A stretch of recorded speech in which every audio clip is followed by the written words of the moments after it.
इस वीडियो में मैं द बॉयज टीवी सीरीज का रिव्यू दूंगा और मेरी कोशिश होगी कि इस वीडियो के एंड तक आपको जो मेन कैरेक्टर्स हैं उनके बारे में भी पता चल जाए और स्टोरी क्या है, और इसके अलावा ये भी पता चले कि क्या ये मार्वल का हिस्सा है या डीसी का।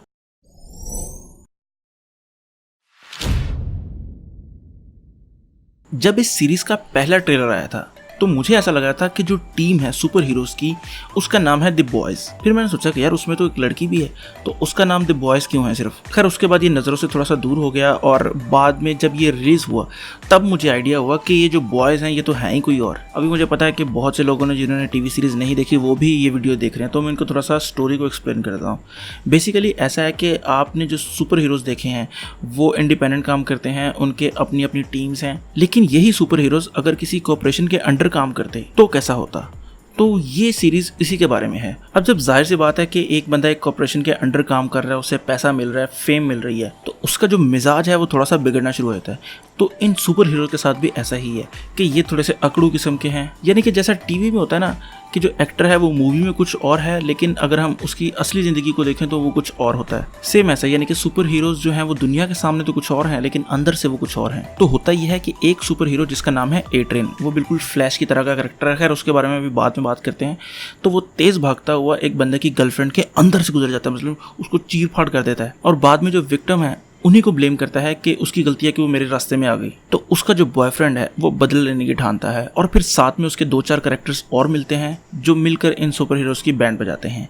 तो उन जो विलन्स की टीम है, किस्म की विलन ही होते हैं उस थोड़ी देर के लिए, तो वो जो विलन्स की टीम है वो है बॉयज, जो कि इन सुपर हीरोज का राज खत्म करने की कोशिश कर रहे हैं। और अगर आपने ट्रेलर देखा हो तो आपको पता लगेगा कि जो मेन कैरेक्टर्स हैं उनकी सिमिलरिटी काफ़ी ज़्यादा है डीसी के कैरेक्टर के साथ, यानी कि जस्टिस लीग के साथ। तो बेसिकली ऐसा है कि ये जो बॉयज हैं ये भी डीसी की ही प्रॉपर्टी थी, और जो इस कॉमिक के राइटर हैं वो चाहते थे कि इसको भी डीसी यूनिवर्स का ही हिस्सा बनाया जाए, लेकिन जो डीसी वाले थे वो ऐसा नहीं चाहते थे। तो फिर डीसी ने द बॉयज को फारिग करवा दिया। जब वो डीसी के फ्लैग से अलहदा हुए तो फिर इस कॉमिक को डायनामाइट एंटरटेनमेंट ने खरीद लिया और अब ये उसी के अंडर चल रहे हैं। अब इस जो द बॉयज वाली यूनिवर्स है इसमें बहुत ज्यादा सुपर हीरोज हैं, लेकिन उन्होंने हमें प्रोमिनेंट करके सिर्फ 7 कैरेक्टर्स दिखाए हैं, और उनकी जो टीम है जैसे जस्टिस लीग है उसका नाम है द 7। अब उन 7 कैरेक्टर्स का मैं आपको थोड़ा सा बता देता हूँ कि कौन कौन से हैं और उनकी जो इंस्पिरेशन है वो कौन से कैरेक्टर्स हैं।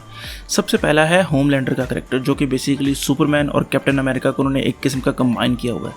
इसके अलावा है क्वीन मेव, जो कि बेसिकली वंडर वुमन का रिप ऑफ है। इसके बाद एक कैरेक्टर है द डीप, जो कि एक्वामैन का बहुत ही कोई 3rd क्लास वर्जन है। इसके बाद शो में उन्होंने स्टार्ट में एक दिखाया था लैम्प लाइटर, जो कि ग्रीन लैंटर्न का लग रहा था, लेकिन वो स्टार्ट में ही रिटायर हो जाता है, उसको उन्होंने नहीं दिखाया इतना। इसके अलावा एक कैरेक्टर है ब्लैक नॉयर, जिसको मोस्टली लोग बैटमैन से कंपेयर कर रहे हैं, लेकिन मेरे ख्याल से जो जीआई जो में है ना स्नेक आइज, सेम उस तरह का वो कैरेक्टर है, लेकिन खैर लोग उसको बैटमैन से कंपेयर कर रहे हैं। इसके अलावा एक और कैरेक्टर है जिसका नाम है ए ट्रेन। वो बिल्कुल फ्लैश की तरह है लेकिन अफ्रीकन अमेरिकन है, यानी वो उस यूनिवर्स का फास्टेस्ट मैन अलाइव है। इसके अलावा कॉमिक में हुआ करता था जैक फ्रॉम द जुपिटर, जो कि बेसिकली मार्शियन मैन हंटर था, लेकिन यहाँ पर उसे नहीं दिखाया गया। उसकी जगह उन्होंने एक नया कैरेक्टर डाला है इस शो के लिए, जिसका नाम उन्होंने रखा है ट्रांसलूसेंट।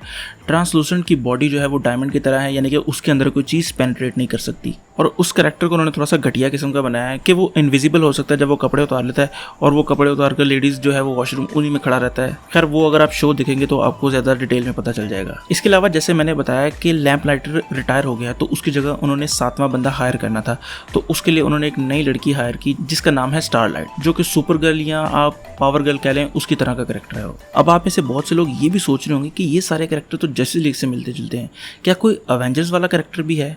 तो बेसिकली ऐसा है कि जब ये सीरीज़ आई 2006 या 5 की बात है, और ये जो स्टोरी है ना ये भी 2006-5 की ही है, तो उस वक्त जो फेमस कैरेक्टर थे वो जस्टिस लीग के ही थे। आप यानी कि ऐसे आज से 10 या 15 साल पहले किसी से पूछें कि आयरन मैन या बैटमैन, इनमें से आप किसको ज़्यादा पसंद करते हैं, तो लोग बैटमैन को ही चूज़ करेंगे। आयरन मैन इतना ज़्यादा फेमस नहीं था क्योंकि तब MCU स्टार्ट नहीं हुई थी।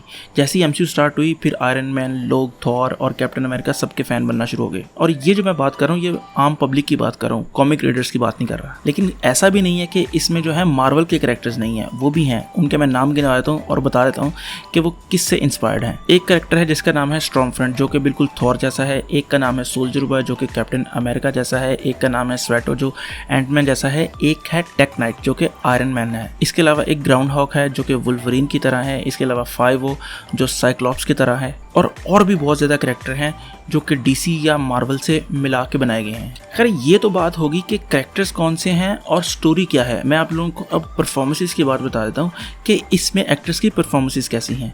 सबसे पहले जो बिली बुचर का कैरेक्टर है जिसको कार्ल अर्बन ने किया है, अगर वो ना होता तो इंटरेस्ट इतना नहीं होना था जितना मुझे पर्सनली फील हुआ कि अब है। यानी कि ऐसा समझे कि उस कैरेक्टर ने इस शो को 4 चांद लगाए हुए हैं। इसके अलावा ह्यूवी कैम्पबेल का जो कैरेक्टर जिस बंदे ने किया है उसकी अच्छी परफॉर्मेंस थी। ये वो बंदा है जिसकी गर्लफ्रेंड मरती है। इसके अलावा जो होमलैंडर है, क्वीन मेव है और स्टारलाइट का जो कैरेक्टर है, इन कैरेक्टर्स को जिन्होंने किया है उन्होंने भी बड़ी अच्छी परफॉर्मेंस दी है। तो ओवरऑल स्टोरी भी काफी अच्छी है और यूनिक है। यानी कि हमें जो आदत पड़ गई है सुपर हीरोज को देखने की उससे काफी ज्यादा डिफरेंट है और देखकर काफी फ्रेश फील होता है कि हमें कुछ डिफरेंट देखने को मिल रहा है। और मैं देख रहा था कुछ लोग इसे वॉचमैन से जो है कनेक्ट करने की कोशिश कर रहे हैं कि वॉचमैन जैसी है, लेकिन मैं आपको बताता चलूं कि वॉचमैन और इसमें जमीन आसमान का फर्क है। वो कोई अपर लेवल पे है और ये उस लेवल से अभी बहुत ज्यादा नीचे है। अच्छा, इस सीरीज को देखते हुए ना मैं एक चीज सोच रहा था कि हमें इससे कुछ सीखना चाहिए, यानी कि बॉलीवुड को या लॉलीवुड को कुछ सीखना चाहिए। उन्होंने कोई बहुत ज़्यादा एक्शन नहीं दिखाया, बहुत सीजीआई पे पैसा ज़ाया नहीं किया। उन्होंने इस जो स्टोरी है उसको थोड़ा सा पॉलिटिकल रखा है। यानी कि अगर आप एवेंजर्स या जस्टिस लीग वगैरह देखें तो उसमें आपको फील होगा कि सीजीआई पर बहुत ज़्यादा पैसा लगा है। उन्होंने फाइट दिखाई हैं बड़ी बड़ी, थैनोस पे पैसा लगा है कि उसका जो है वो डिज़ाइन किस तरह बनाया, फिर उसके जो है सूट उसके ऊपर काफ़ी पैसा लगता है।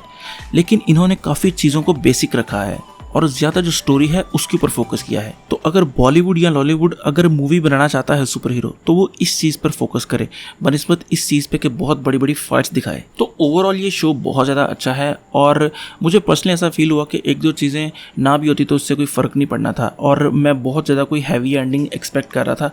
मुझे लगा सिर्फ एक ही सीज़न होगा, लेकिन ये तो आगे 3-4 सीज़न मेरे ख्याल से और भी लेके चलेंगे। तो मैं जो सोच रहा था कि एंडिंग बहुत ज़्यादा कोई धांसू होगी वो नहीं हुई। तो मैं इस शो को रेट करूँगा 8.5 आउट ऑफ 10। तो अगर आप लोगों ने ये शो देखा है तो आप लोग मुझे कमेंट करके बताएं कि आप लोगों को ये शो कैसा लगा। बाकी अगर आपको ये वीडियो पसंद आई है तो लाइक करें, कमेंट करें और सब्सक्राइब ज़रूर करें। तो खुश रहें, खुश रखें। अल्लाह हाफिज़।